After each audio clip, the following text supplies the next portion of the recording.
Imagine this. You're dropped off somewhere, you have a backpack with you, but no one tells you exactly where you are.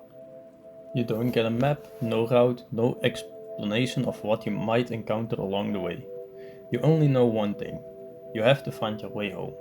That might sound like a Boy Scout drop-off, but it actually also describes almost perfectly how Rainworld feels to me.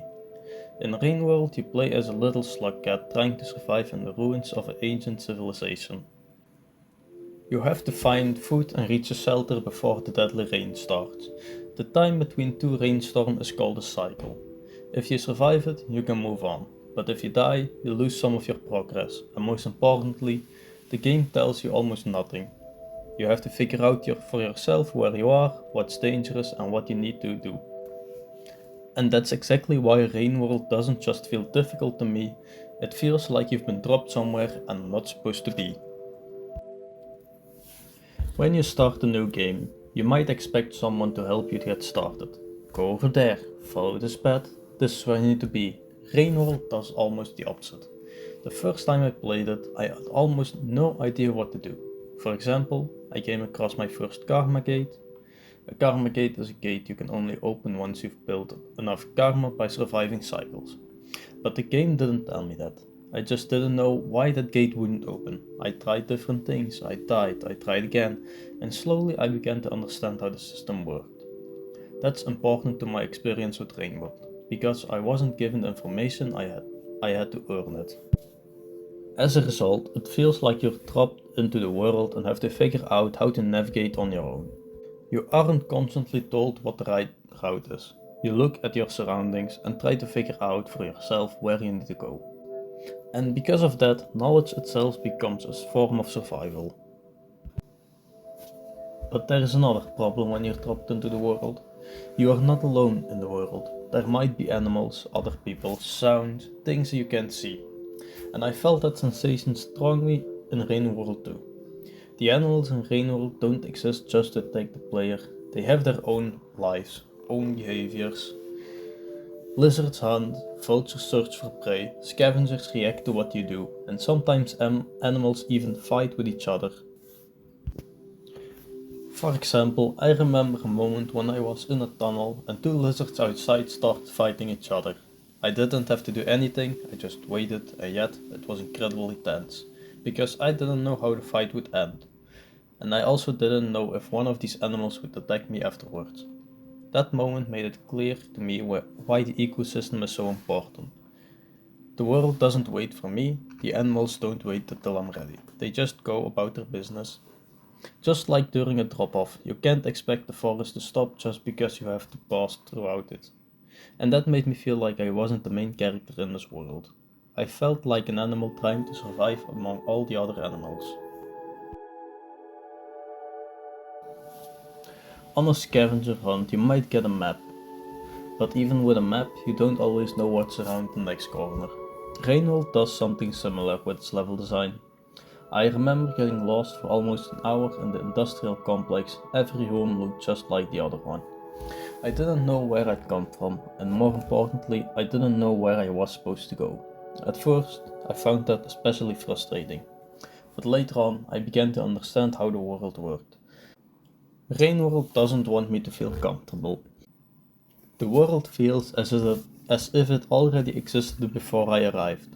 The areas of the remnant of an ancient civilization, you walk through enormous industrial structures, waste sites and abandoned complexes. You sense that something much greater once existed here, but now you're all alone there, and the world is enormous, while your own character is incredibly small. Imagine that, during a dropping, you suddenly come across a gigantic abandoned factory. You don't know what it is, you don't know who built it, and you don't know why it's here. That's how I felt when I first reached Five Pebbles. Five Pebbles is what's known as an irritor, a massive computer built by the ancient civilization. But when you first step inside, it doesn't feel at all like you're discovering an ordinary location. Everything feels strange, gravity works differently, the space feels enormous. The environment feels unnatural, and once again, I had that feeling of not knowing where I was. And I don't know if I'm even supposed to be here. For me, that's one of the strongest examples of how Rain World uses its world to make people feel smaller. But in a drop-in game, there's usually one more thing that changes everything: time. You can't just wander around forever. At some point, you have to go back. Rain World has an exact kind of system. Every cycle ends with a massive downpour. And that rain isn't just bad weather. If you don't find shelter before the rain starts, you die. So while you're exploring, time just keeps ticking away. That changes how you play. I stopped just thinking where I wanted to go. I started thinking, can I still make it back, how long it take, where is the nearest shelter, and I think that's why even the rain becomes stressful. The rain is an actual deadline. But because you never know for sure what you'll encounter along the way, you can't plan that deadline perfectly. Maybe you'll run into a predator, maybe you'll get lost, maybe you don't know where the food is, and suddenly you're too late. Just like when you're on a drop-off. Still a kilometer from your destination and you start to realize it's almost dark. You know you have to keep moving. But you also don't know what's going to happen next.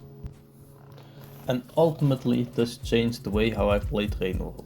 In most games I think like a player. Where should I go? Which enemy should I defeat? How can I get stronger? But Rain World made me much more cautious.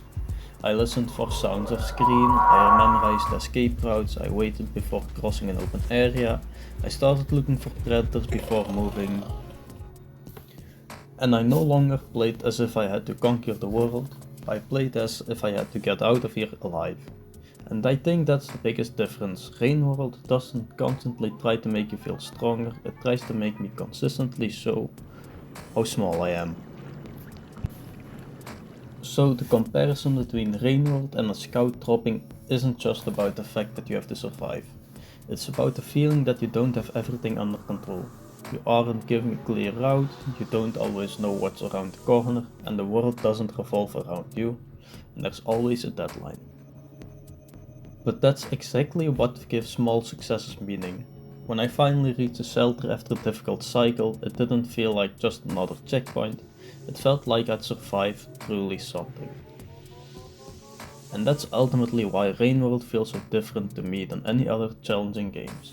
The game doesn't constantly try to make me feel like I'm getting stronger, it makes me feel like the world is bigger than I am.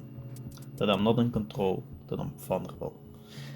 And maybe that's exactly why those small moments when I do survive feel so good. Because after a drop you're not supposed to prove that you're the strongest, you just have to make it home.